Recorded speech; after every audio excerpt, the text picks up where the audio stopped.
Let's play word association. When I say NFTs, what's the first word that comes to your mind?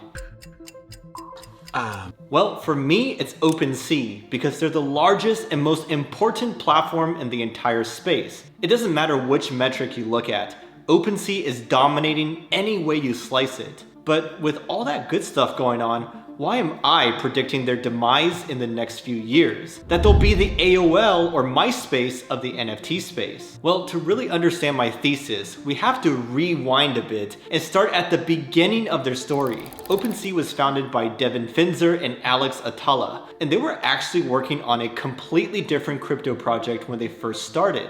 But when they saw CryptoKitties take off, everything changed. They were instantly hooked and saw the massive potential of NFTs. So they scrapped their previous project and started to build tools for the NFT space. They launched the first version of OpenSea in December of 2017, and that was great timing because the ERC 721 token standard was just about to go live, and that's the token standard that powers all NFTs on the Ethereum blockchain. But even with the vision and the timing, it wasn't always rainbows and butterflies for them. They actually struggled quite a bit in the beginning because the NFT space was a ghost town back then. And Devin tried every day to convince people to create NFTs and trade them on his platform. But even though it was a grind, they had a long-term vision and took the time to build slow and steady. Then came 2021 when a tsunami of demand hit and they were perfectly situated to take advantage. They went from doing a few $1,000s worth of revenue to hundreds of millions in the span of a few months.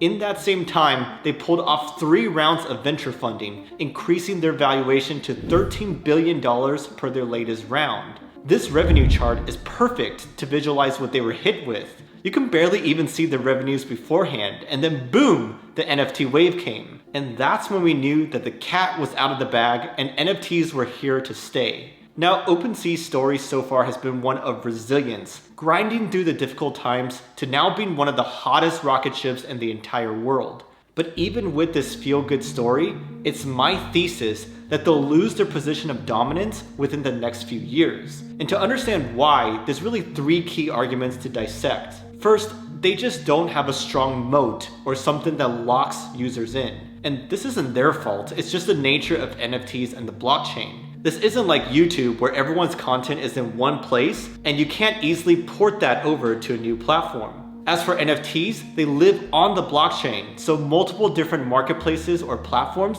can display your NFTs. Now, you may need to go to each site to list your NFT for sale, but honestly, that's pretty easy to do, so it's not a high barrier to entry. My whole point is that OpenSea has an impressive early lead, but its lead is much more fragile than a YouTube-type platform that has much stronger lock-in. Think about it. YouTube has this gigantic library of videos with thousands of hours worth of content being uploaded daily. So for YouTube competitors, what can they even do? They all start off with very few videos, so why would anyone want to go there to watch? And if there's little viewer demand, why would creators spend the time to upload content there? You see the dilemma? And that, my friend, is YouTube's moat or lock-in per se. But OpenSea doesn't have anything like that. That's why they are extremely vulnerable to something called a vampire attack. This is where a new company picks an industry leader, such as OpenSea, builds something similar, and then offers a great incentive for existing users to switch. SushiSwap famously did this to Uniswap back in the day. But for an even better example, we can look at LooksRare, because they just did this to OpenSea. LooksRare is a decentralized, community-first NFT marketplace. They launched in January of this year by some anonymous founders, but they executed a vampire attack that would have made Count Dracula proud. Their incentive came in the form of Looks tokens, which they gave out as rewards to anyone who buys or sells on their platform. They even airdropped it to all OpenSea users who did a certain amount of volume in prior months. But there was a catch. To claim your airdrop, you had to go to their platform and list an NFT for sale. That way they could bootstrap early activity on their platform. Long story short, their plan worked to perfection as NFT traders flocked their marketplace. LooksRare pulled in $9 billion worth of volume in their first month and generated over $300 million in protocol revenue. Those numbers were 3x greater than what OpenSea did in that same period. Now granted, a lot of that may have been wash trading from whales that wanted to farm their tokens. But regardless, Their ability to grow so fast and eat into OpenSea's market share was handsomely rewarded by the market. We saw their market cap rocket to over $1 billion in the first couple of weeks. Their ability to put such a large dent in OpenSea's market share in such a short amount of time just reinforces my view of how fragile OpenSea's lead is. Just look at this chart showing the percentage volume for all NFT marketplaces. OpenSea is in the blue, humming along, dominating close to 100% of the volume, when boom, Looks Rare comes along, denoted by the green, and instantly takes half of OpenSea's lead. Okay, so we got this moat argument. Now hold that thought, because my second argument builds on top of it. But first, a quick shout out to our video sponsors, Oasis Protocol. They are an up and coming layer 1 blockchain which has some really unique privacy features. Specifically, their confidential smart contracts lets you process data in a private manner. This opens up a whole new world for DeFi, because now apps can process sensitive data on the blockchain. I'm talking healthcare data or other personally identifiable information. Some concrete examples of new apps that can be built are private lending apps and under-collateralized loans. But in terms of the here and now, Oasis already has a blossoming DeFi ecosystem with over 230 million in TVL. They also have a massive ecosystem fund dedicated to help teams build on their platform.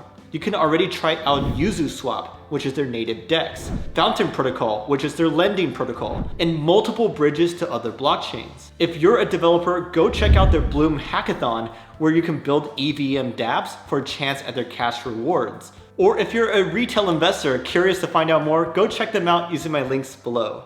Alright, back to OpenSea. One could argue that even with a strong moat, they could still stay on top if they had a happy and loyal community. But unfortunately, that is not the case. They had a string of unfortunate incidents that has largely tarnished their reputation. This started off with the whole insider trading saga, where the head of product, Nate Chastain, was caught front-running their customers. He had insider knowledge of which NFTs would get featured on their front page, so he would buy them up beforehand and then turn around and sell them to newbies. The sad and ironic part is that he only made around 5 figures from his scheme, but he was pushed to resign and he gave up tens of millions in OpenSea equity as a result. This just might be the biggest and dumbest mistake of his lifetime.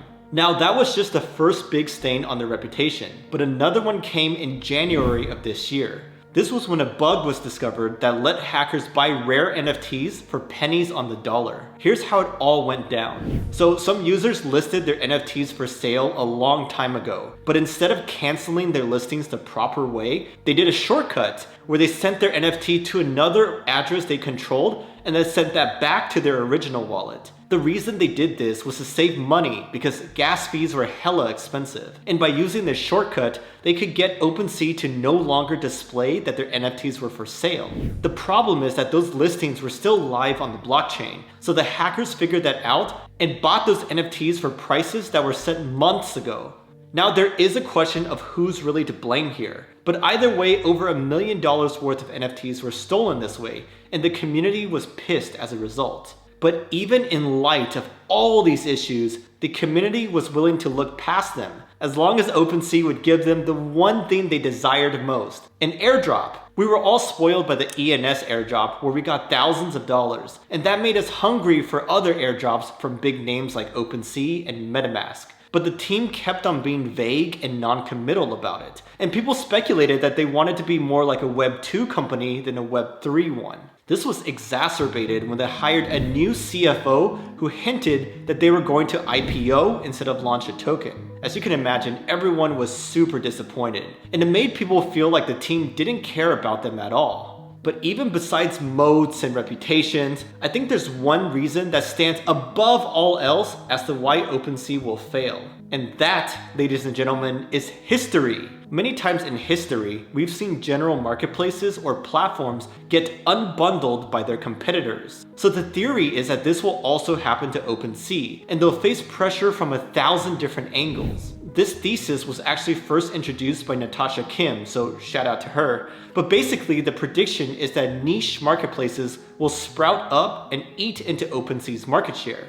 To understand why and how this may happen, we can look at eBay, arguably the closest analog to OpenSea in the Web 2 space. They were an absolute rocket ship in the early 2000s, and they had a similarly meteoric rise like OpenSea. eBay's peer-to-peer marketplace had so many different categories, ranging from art to books to cars, you name it. But eventually their growth stalled as niche competitors sprouted up in each of their categories. Some notable examples include Carvana for cars, Poshmark for clothes, and Zillow for real estate, and the list goes on. And currently, if you add up their combined valuations of the top specialized marketplaces, they collectively dwarf eBay's valuation. So the takeaway here is that unbundling can generate great value, and that will likely happen to OpenSea as well. You can easily imagine specialized marketplaces for gaming, music, and sports NFTs. In fact, a lot of them have already launched in recent months. And they're putting pressure on OpenSea by offering filtering specific to their niche, lower fees, more focused marketing, etc. One angle where OpenSea is really feeling the heat is decentralization, because it is a spectrum after all. And we have LooksRare on the decentralized side, Coinbase and FTX on the centralized side, while OpenSea sits somewhere in between.